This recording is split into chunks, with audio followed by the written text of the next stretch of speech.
अभी तो ये अभी हमने जो बंध अबंध देखा है, 2 गाथाओं में इतना सारा वर्णन किया है आचार्य ने। वो कैसा किया है हम देखेंगे उसको।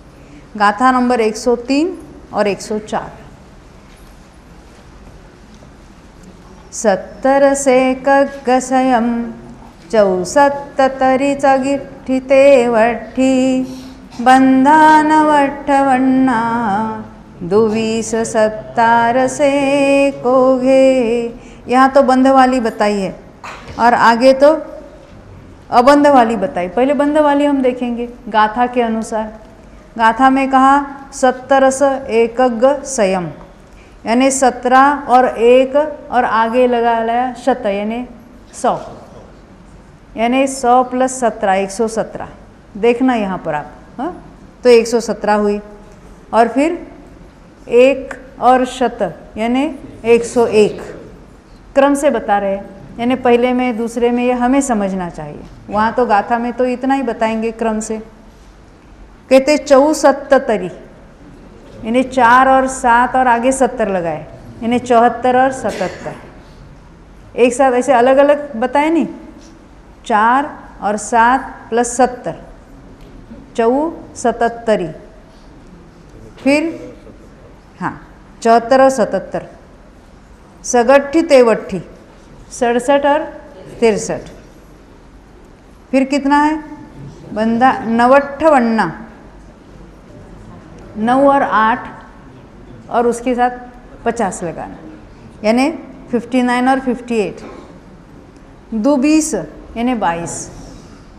17 से 1 ओघे, 17 से यानी 17 और 1 यानी 1 1 1 है ना आगे, तो ओघे यानी गुणस्थानों में, यानी ये क्रम से गुणस्थानों में ऐसी बंध योग्य प्रकृतियाँ है।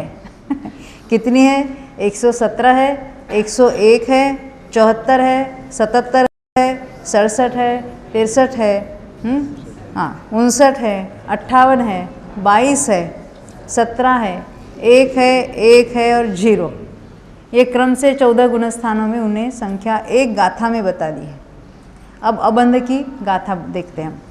अबंध वाले प्रकृतियों में यहाँ बता रहे हैं 104 नंबर में।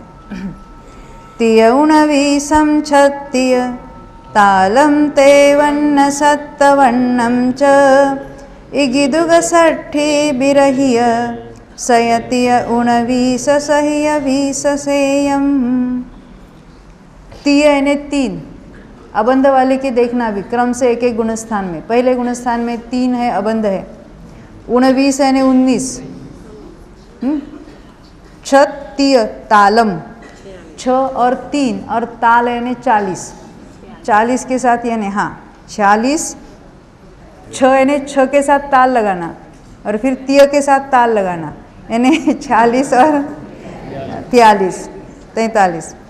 फिर 53 यानी 53। 57 यानी 57। फिर इगी दुग सट्ठी, इगी यानी 60 दोनों को साथ लगाना। इगी 60 ने इगी और दुगी यानी 61 और 62। अब कहते 98 के बदले एक बीच में शत शब्द डाला और कहते बी रही यानी 2 से रहित 100 यानी 98। अब उसी 100 के साथ और आगे शब्द लगाए तिय 19 सही, यानी उसी 100 में 3 सहित 100 यानी 103 और 19 सहित 100 यानी 119। और फिर बाद में कहते हैं 20 सेयम यानी 120। तो ये 2 गाथाओं में उन्होंने, एक में तो बंध वाली प्रकृतियाँ गुणस्थानों में बताई और एक में अबंध वाली। देखो आचार्यों की कैसी बुद्धि होगी कि एक एक गाथा में उन्होंने इसको बता दिया है। और इस गाथा का अर्थ खोल के बताने वाले भी जो अन्य आचार्य हो गए, अन्य ज्ञानी हो गए हैं, कि इस गाथा का अर्थ खोल खोल कर बताया है। हम अभी जय ढोला का हमारा स्वाध्याय चलता है, अरे एक एक गाथा पर एक एक पुस्तक है वहाँ पर। अभी तो हम यहाँ स्थिति की बात देख रहे हैं, प्रदेशों की बात देख रहे हैं, प्रकृतियों की बात देख रहे हैं। तो वहाँ तो प्रकृतियाँ कैसे क्या होती है, उसमें क्या संक्रमण होता है, क्या क्या बातें होते हैं, कितने परमाणु होते हैं, उसमें कितने कम ज़्यादा होते हैं, इस पर एक एक 2 2 पुस्तकें हैं पूरी। हाँ हाँ, एक एक पुस्तक 450 पेजेस का है। और एक गाथा का अर्थ 4-4, 5-5 पुस्तकों में चल रहा है, तो उस एक सूत्र की वैल्यू कितनी है? ख्याल में आता है? तत्वार सूत्र में भी कैसा है, एक एक सूत्र का अर्थ कितना खोलकर बताया। ये तो कषाय पाहुड़ के जो मूल सूत्र है उसका अर्थ खोलकर चूर्णी सूत्र वालों ने उसकी यतिवृषभाचार्य से उसके और खोलकर बताया। ये और खोलकर बताया वो भी हमारे समझ में नहीं आते हैं, तो उच्चारणाचार्य ऐसे आचार्य होते, उच्चारणा करते हैं ना उस सूत्र को, फिर और खोलकर बताते हैं। फिर उन्होंने और खोलकर बताया, वो भी नहीं ख्याल में आता है, तो वीरसेन स्वामी ने तो जय धवला और धवला की रचना की, तो और खोलकर बताया, वो भी हमारे कहाँ समझ में आता है। ये भी सारा मौनी कर्म में होगा। हाँ, जय धवला में तो मात्र मौनी कर्म की बात है, धवला में तो सभी कर्मों की बात की है। अकेले मौनी कर्म के ऊपर जय धवला के 16 पुस्तकें हैं। और वो भी शॉर्ट में, क्योंकि मूल जो थे 12 अंगों की रचना कहाँ रही अभी, उसमें से तो जो कुछ यथा योग्य बचा है हमारे नसीब से, पर हमें कहाँ पता है हमारा नसीब कहाँ है? हा? हमारा नसीब कहाँ है? पैसा कमाने में। हाँ, ये मनुष्य अच्छा का तिर्यंच अच्छा, इसे मुझे सवाल आता है कभी कभी।